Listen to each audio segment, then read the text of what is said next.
ভালোবাসার টানে ২০ বছর ধরে স্ত্রীর কবরের পাশে এভাবেই দিনের পর দিন ঝড় বৃষ্টি রোদ উপেক্ষা করে সময় কাটিয়ে দিচ্ছেন ৭ সন্তানের জনক এই শাহজাহান মিয়া।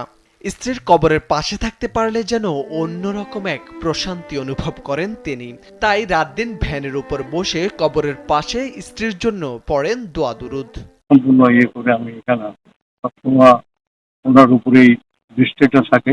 এইভাবেই সবসময় এখানেই থাকি আরকি। ভালো লাগে না। এখানেই সেই সময়টা কাটাই। শাহজাহান রাজশাহী নগরের ১৬ নম্বর ওয়ার্ডের মালদা কলোনি এলাকার বাসিন্দা।